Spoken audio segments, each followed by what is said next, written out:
Good evening, everyone, and welcome to today's panel discussion.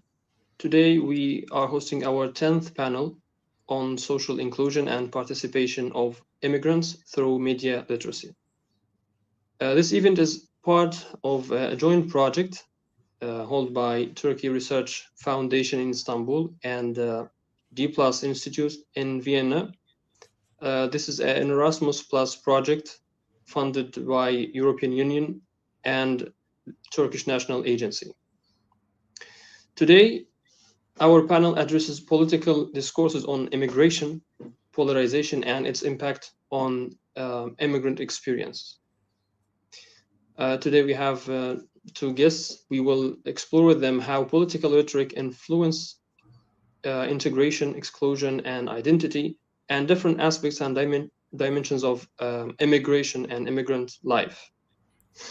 We are fortunate to have an outstanding group of speakers joining us, each bringing a wealth of expertise and unique perspectives to this table. Our first speaker is Bekir İlhan. He is a PhD candidate. He continues his doctoral studies in political science at the University of Cincinnati. Our second speaker will be Emirhan Özkan. He is a PhD candidate in Rutgers University. Welcome with us. Thank you. Thanks for introduction and invitation. Thank you very much. So we have 15 minutes for every speaker, and then we are going to move to take questions if we have, and then we are planning to finish the panel. So first of all, let's begin with our first speaker, Bekir İlhan. Please. Okay, thanks, Salih, and welcome, Emirhan. It's good to see you, and I think it's been a while, right? And I also would like to thank TAF, Turkey Research Foundation, and D+ Institute for this timely event. I think it's very timely, you know, the situation in Syria right now. The issue of immigration, the refugees crisis, you know, has long been a very debated and hot topic for Turkish politics in recent years. And that's why I'm saying that it's a very timely event. And before getting started, by the way, I will talk about the role of political leadership, and especially the strong political leadership in reducing polarization around immigration issues. But before getting started, I would like to just make a couple of clarifications, couple of notes. First of all, I will use the terms immigrants and refugees interchangeably. I know there's a technical difference between these two concepts, but for the sake of this talk, you know, I will just use them as the same concepts. You know, just consider them as non-citizens or aliens, as American says. And yeah, this was my first note. And as for the second note, I'm talking about when I talk about political leadership, I mean strong political leadership and also mainstream political leaders, not populist leaders or not extremist leaders, but mainstream political leaders. You know, this is my focus. And thirdly, you know, in my talk, I will just, I'm not providing a theory, I'm not providing a model, I'm just trying to develop a framework that help us build a new theory. So just take my notes as like that. Yeah, like I said, this is a very debated issue, very important issue, especially in contemporary Turkish politics. But around the world, we are seeing that there are lots of conversations and debates around immigration and the political polarization. And we can see many cases from the United States to Turkey and from many European and Western countries right now. Yes. So just checking my notes. Yes. Looking at the literature on polarization and the immigrant issue or refugee issue, you know, I believe that, you know, there is a strong emphasis on of course, there are lots of causal mechanisms that explains the relationship between polarization and anti-immigration sentiments. But as for the actors, as for unit of observation, we see that there is a much more emphasis on societal actors and society, not political actors. This is just my observation, but of course, Emirhan will know this issue much better than me, but this is just my intuition. And to me, I would say the role of the political actors, especially strong political actors, has not been examined well, or is under-theorized, I would say. And that's why I'm just trying to focus on the role of political leadership and the relationship between polarization and immigration. Yeah, political leadership matters, and I think that it matters in many ways, in several ways. I can identify many aspects of it, but I will just, list a couple of them for this talk. First of all, a strong political leader, a mainstream political leader, can prevent, populist narratives become populist narratives. Populist narratives, if not met with an alternative vision, if not met with alternative opinions, they become, widespread, and just a couple of. And it's been, sorry, just a minute.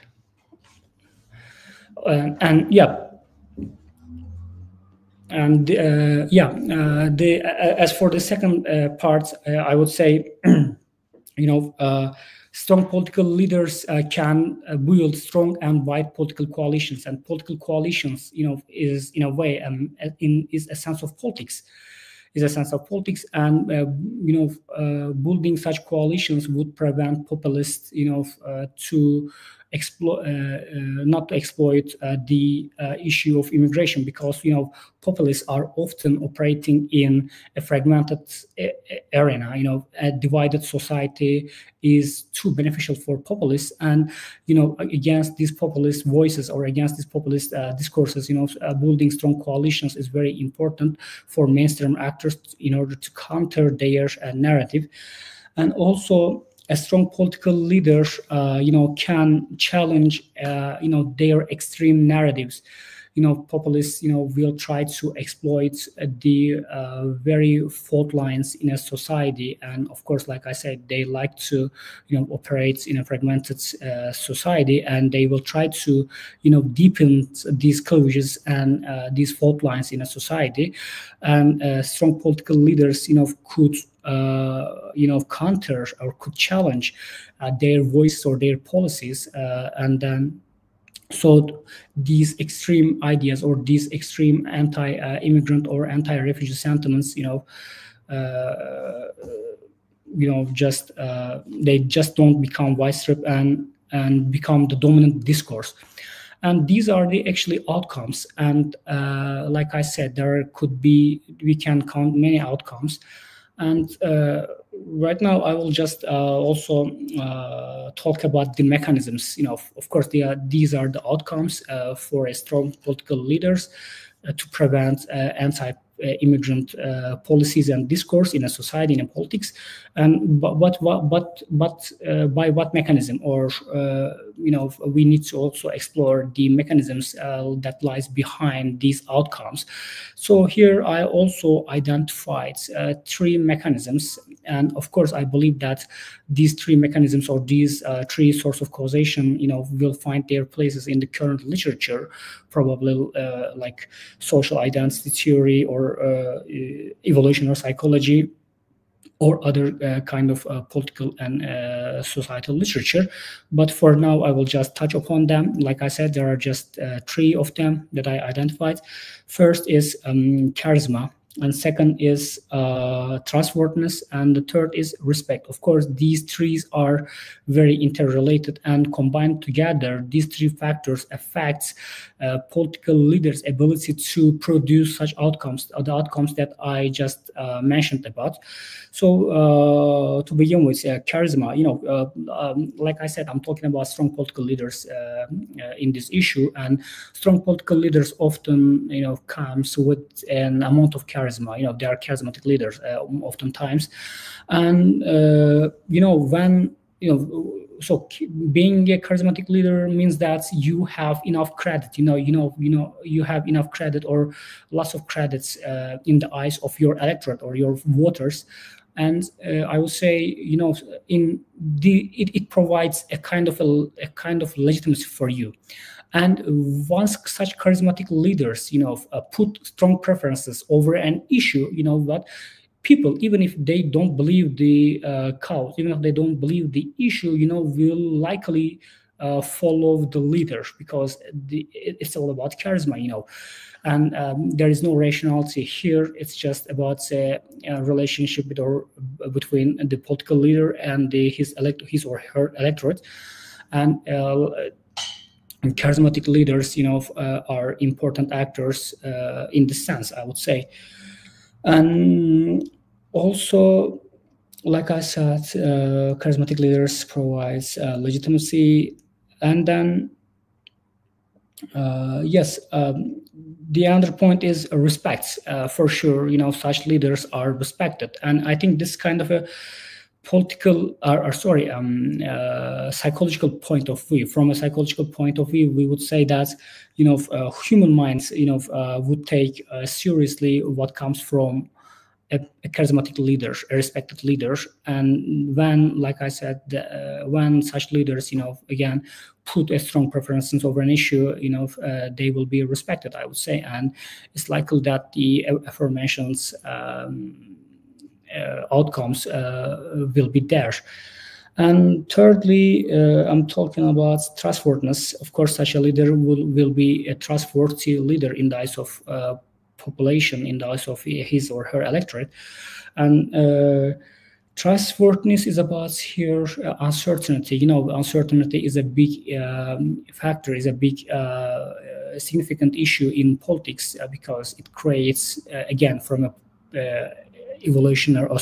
from a psychological point of view, uncertainty puts, stress and puts anxiety or fear on people, and people, will need to overcome such issues. And also, when it comes to immigration issue, populist leader or extremist leaders in politics can easily exploit this area and can easily exploit these anxieties and fears. And at this point, I would say trustworthy leaders or trustworthy mainstream political leaders, will be able to reduce this amount of uncertainty and fear over their electorate. And I think this also will contribute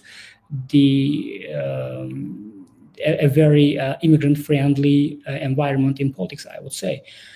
Yes, these are the I would say mechanisms that helps strong political leaders to produce such outcomes, I would say. Politics is always most of time is about cost and benefit analysis, and sometimes moral action, taking moral decisions, could be costly. And I think most of politicians are aware of this, and especially in an environment of polarization and in a polarized politics and a society, taking such risks or taking moral action, could be harmful for political leaders. That's why I'm focusing on strong political leaders, because not all leaders can achieve these points, I would say. And I think strong political leaders here have the duty and the advantage and also the ability to take this moral action. So once kind of moral actions are taken by strong political leaders, other political actors, just remember the element of building a strong and broad political coalition. So other political actors will likely to follow their policies, and so there will be no need for populist leaders. So populist leaders, in the literature, in a way, are defined as political entrepreneurs. They're just like entrepreneurs, and they just put their things in the market, and then they just try to hijack political agenda, and also they exploit some weakness that mainstream politics cannot provide to the people. And against such a politics, in such a game, like I said, taking moral action will bring risks. But I think strong political leaders have enough credits and have enough charisma and respect to counter these populist elements in politics, and also they will be able to reduce the anti-immigrant sentiments. So yeah. By the way, finally, I would like to say that it's there is a spillover effect. Once populists succeed in one area of politics, they will push for other areas.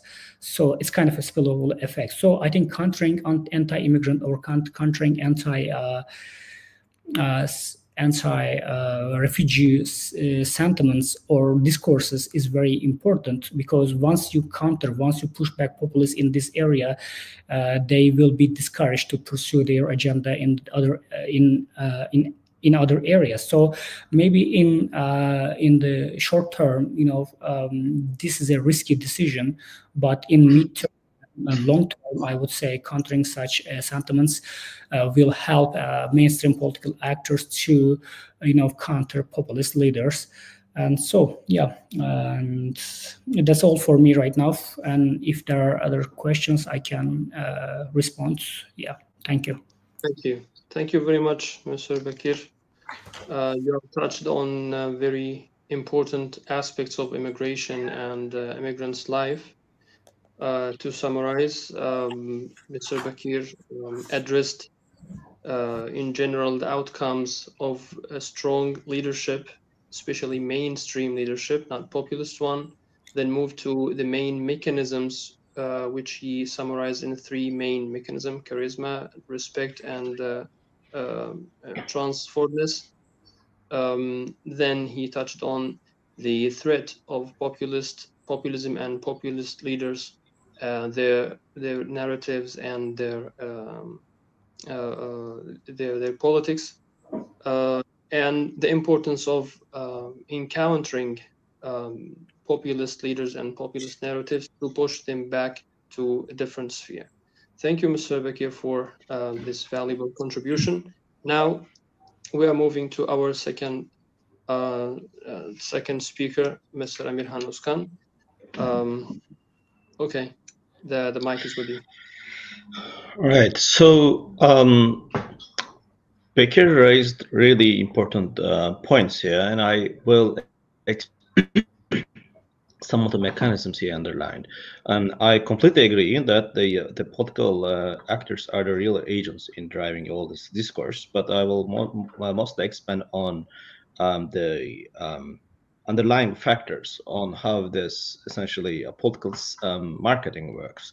That is, we do see the rise of this anti-immigrant rhetoric and discourse across many countries, especially in the West.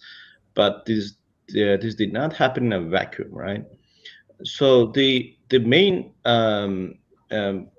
issue here is that some political parties, and as Becker said, like we can call them political entrepreneurs, right, raise this anti-immigrant rhetoric mostly to have some carve out some space in the political competition.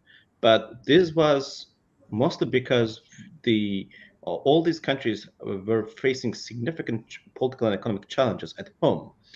And it is always easy to scapegoat and downgrade all these issues only to one single dimension, right?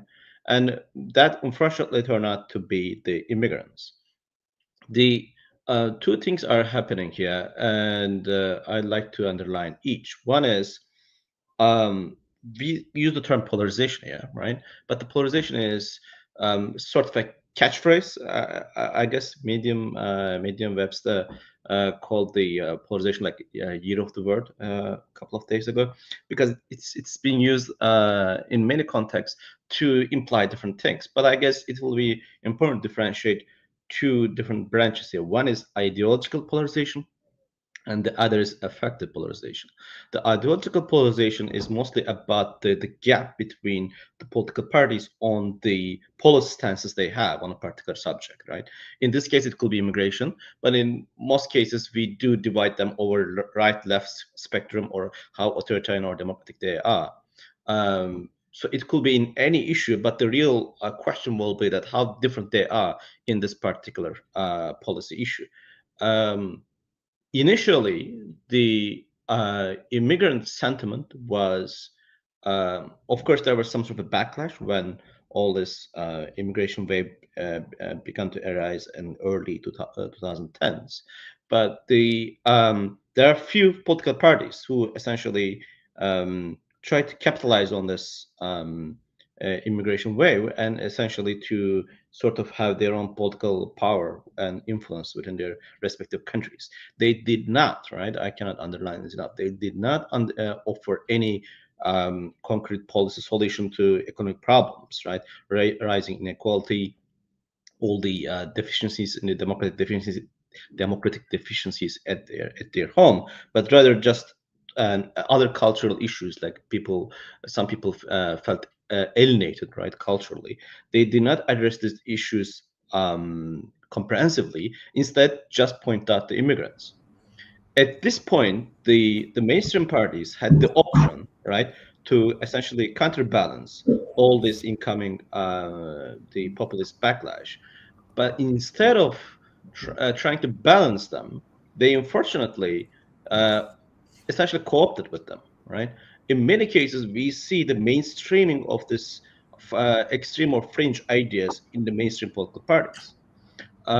So instead of keeping all these political parties at bay, they essentially subsumed all these ideas under their umbrella, hoping, I guess, that this will appease their rise. But it didn't.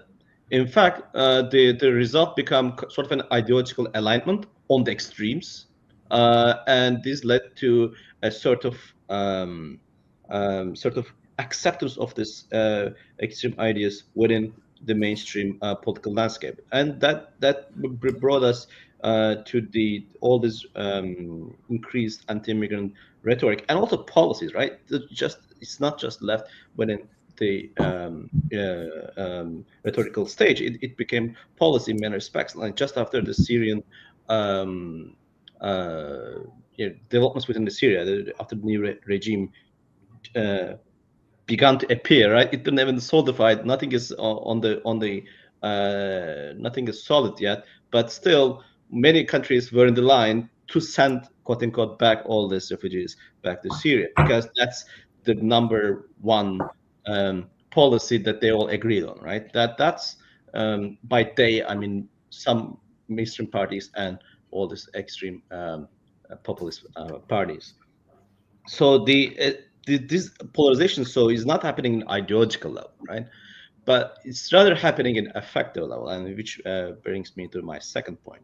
The affective polarization is mostly about how the um, the um, the tendency of the people to distrust each other, right? Usually, people are defining themselves over a couple of identities, not just one. But one of the primary ones are political identities.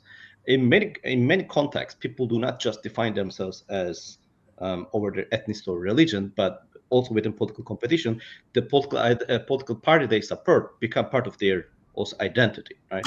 Um, the but these identities then, like the distance between them, is really important. Sometimes, and in many cases, unfortunately, in the recent couple of decades, the political parties were using all this uh, the uh, the discourse that is like um, you know divisive discourse within their domestic settings to essentially raise their um, political status, and it is always easier to rally your supporters with negative feelings than positive feelings, right?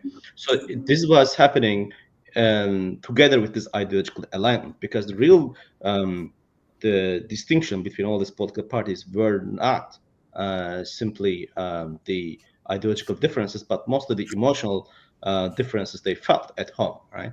And the populists are usually very good at doing this, raising this divisive rhetoric and somehow pushing the mainstream parties to their position. So mainstream political parties could not really answer all this backlash. Usually they come up with some sort of enemy, right? It will be some sort of external enemy or internal enemy. They like to stress. In some cases, these enemies, quote unquote, do exist, or some problems really do exist, but they sort of simplify all the picture and try to sell it as one single very basic issue, and somehow it all comes down to expulsions of these immigrants or internal threats from their respective countries. Uh, and because this effective position at home is really high in many contexts, the mainstream political parties could not really answer to these challenges properly, and essentially just uh, you know um, accepted this extreme ideas. The other identity-related part is not happening between the political parties or supporters of political parties, but like the average, um, usually right-wing voter, and the immigrant group in question. So it is interesting that we see that the usually we are using this rising negative feelings towards the immigrants, but it usually comes in the form of anti-racism, racism and anti-immigrant sentiment towards, well, people coming from Middle East, right? Or people within the West context, or some people say like brown folks, right? So there's actually a very big group of people who they sort of put under the same umbrella. I There's not much distinction in their eyes between like Syrians, Afghans, and other parts of the world. But essentially, one group of people they capitalize on usually, right?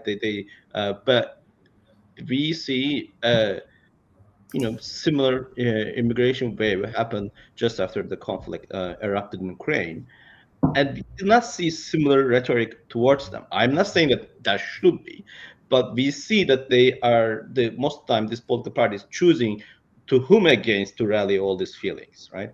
Because for some groups, this distinction is quote unquote may seem clearer, but in fact, it is some sort of political engineering is happening in front of our eyes. The Of course, ideally both should not exist. But what we see is that some fringe parties are essentially choosing some group of people to rally their own base against, right? And then sort of driving this effective polarization at home and somehow locking the political competition to their benefit. And as a result, in many parts of the West, right, we see that they carve out their own space. Of course, the political systems, the difference between political systems and political cultures leads to differing results.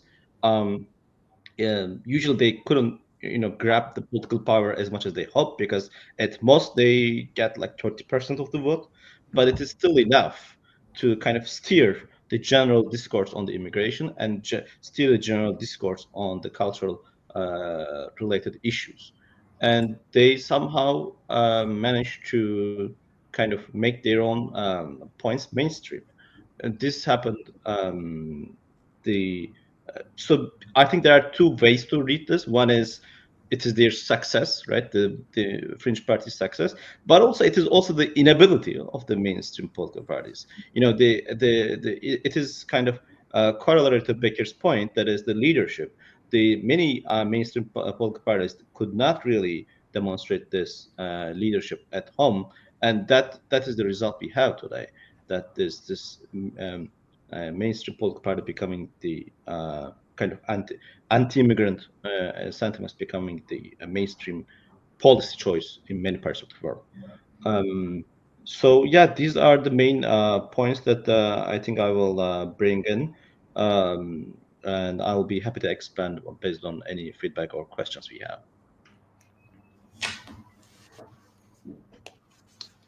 Thank you very much, Mr. Emirhan, for your valuable contribution. Also, to summarize the whole ideas, Mr. Özkan contributed and touched on different aspects also of polarization as a concept and its impacts on different political parties, making a difference and distinguishing the ideological parties or the polarization from ideological perspective or from affected perspective. He also touched on how mainstream parties were moved or pushed to share extreme parties or populist parties some ideas and policies. He finalized with a good example from French parties and how some intentional or deliberate choice of some groups to take position against how this happened in that context, and how this indicates or points to the inability and the problem of that parties. So thank you, Mr. Emirhan, for your contribution. Now we're moving to question part, and I have one question for everyone. Or let's say, let's make like this. I will ask these two questions, and you can choose which question you are willing to answer. So one question I think should be regarded to the future. About different immigration waves. The last 20 years, the last 2 decades, witnessed very, different and very influencing immigration waves in Middle East and in different regions. But let's talk especially about our, about region. So, especially after the change that happened in Syria, many politicians in Europe started to talk about returning them back. So what's your opinion about the future of this topic in Europe? Are there going to be a real, let's say, campaign to return them back to Syria and just fund them there? And how this can impact, how can this influence the whole economic and political spectrum in general, of course, in Europe, because as we know, economic cycle is very dependent on immigrants and migration process. So this first question is somehow a general one, and the second question. The second question, actually, let's make this question the whole, because we have economic and political aspects of the question. So yeah, one of you can estimate or give opinion about political aspect of returning them back to Syria. What can be the plan, and the economic also. Thank you. Bekir, go ahead. So yeah, I can take the first one. Okay. Yes, I also talked about Syrian refugees in my talk. Yes, I think if I didn't get it wrong, the question was about the European refugee crisis. And given the situation in Syria right now, most of European politicians are debating how they should send Syrians back, right? If I get it correctly, right? Yes. So all of them share the same idea, or is there any opposition in Europe? Not, let's not send them. Okay, I got the point. Okay, so but I will just have a very short and concise answer for this, because I'm sorry, but I think compared to Turkey, the European countries or the European Union had never,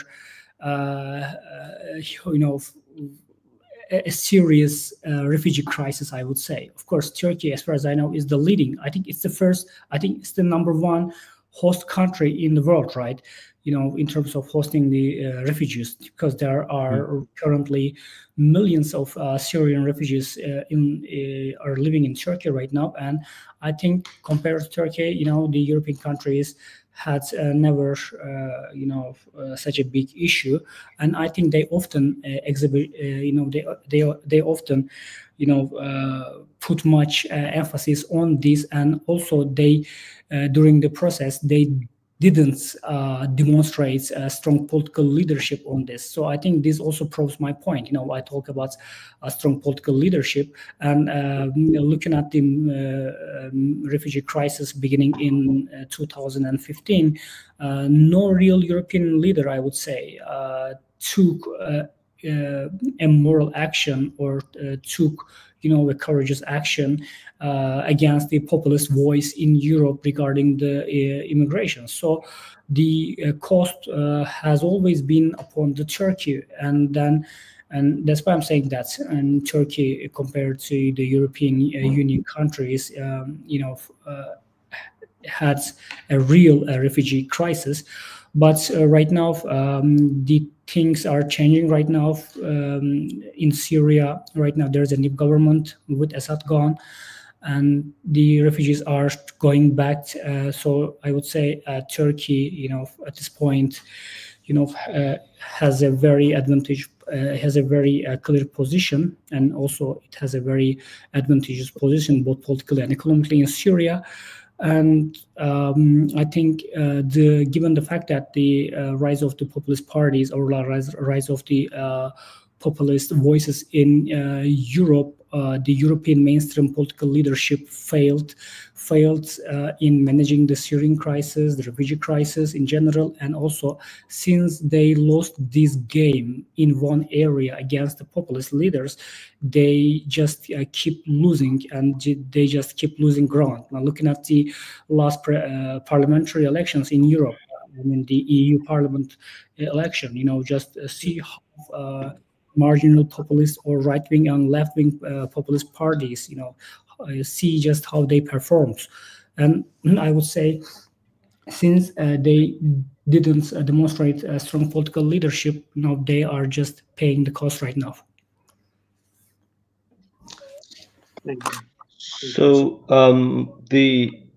I guess one aspect of this problem is, and it will be kind of ironic for me to say this, but after I said that mainstream political parties must have failed, we need all these political parties to be responsible on setting the expectations from the people. The situation in Syria is quite volatile. It's good that many parties are hopeful for the future, but still, it is quite volatile, and there are many and issues, as always, quite complex. One is, many people made a living in their new host country, so some people may not really want to go back with just one click, right? Just because the Syria is just because Assad is gone, it doesn't mean that you will want to go back. Of course, it's your country, you may want to go back, and we see some photos and videos that people are going to the border area to pass to the Syrian side, but it will not be fast as much as all this political figures demand, right? Again, they try to simplify a complex problem. The other issue is, for many people, their home is gone, unfortunately, right? It's a conflict area. So it's not that, it could be, unfortunately, whole neighborhood, or the place they live may be destroyed, or it could be taken by other people, like as a shelter, like during the conflict. So it's not that the Syria was waiting in one shape, and they will go back that easily, unfortunately. So it will be a slow process, right? And I guess all these political parties will try to spin it as if it's a fast process, but it will not be, right? Again, it's important to set the expectations. I don't know how honest the conversation will be, like in political level, to the public, right, when they are selling their positions, but it will be slow. The other issue is, as you implied in your question, Sally, is that there's actually economic demand, right? They become part of an economy now. They just cannot go back. one example I can give from the United States, yes, Trump administration is raising this issue, right? Sending Mexican immigrants back or Hispanic immigrants. But there are some studies. I'm not aware of a similar one in Europe, but I can imagine that's the case. That right after all this quote-unquote illegal immigrants are sent back, if they are somehow not part of the economy, it brings an inflationary effect on the economy, because they are mostly part of the economy as a low labor force, right? Low cost labor force, sorry. So there are economic results of this solution. And so far, there were many people who were opportunistically being silent on the exploitation of the immigrants on the host countries, like economically, right? And we will see perhaps more of their voices. So they may not be happy of their return per se. And I don't think all these fringe parties I mentioned, the populist parties I mentioned, will be sort of get a honest moment and say that maybe all the prescriptions we defended so far are actually hoax. They will not say that. They will probably will double down because that's usually what they do. But it is again the responsibility of the mainstream parties to set the expectations and set the steer and explain the complexity of the situation as much as possible to the public. And also the embracing embracing the all possibilities for the future, especially for a big chunk of these immigrants to stay in their host countries as they become part of their society. We partly know this from the Turkish experience in Germany, right? Many people went there with the plans to go back eventually to their home country, to Turkey, and some of them did, but most didn't. Uh, Maybe the relative size will be different this time for the Syrian immigrants, but will not be as they are portrayed within the media now. That's just clear. Thank you, Sir Mirhan, for your answer and contribution. Now we came to the final step, the final part of our today's panel. Many thanks to our panelists for the insightful contributions and thoughtful perspectives on political discourse, on immigration, polarization, and its impact on the immigrant experience. We had a very fruitful conversation today on this topic, dealing with also the current situation of Syria and Syrian immigrants in Europe. Thank you everyone for being with us, and we hope you have a great rest of your day or evening here in Turkey and day in outside Turkey. And I hope to meet you again on different panels and events. Thank you. Yes, thank you very much. I also would like to congratulate my friend Emirhan for being an ABD right now.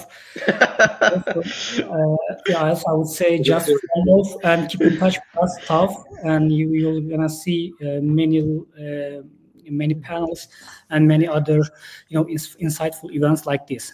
Thank you. Yeah, thanks for the invitation. I appreciate it. My studies mostly on the polarization of foreign policy, and this is nice to touch. There's also the immigration attitudes. We were joking this with Bekir back then, like maybe we'll be in panels in the future, and that hopefully will be the first of many. Congratulations. Okay, thank you. Have a good night. You too.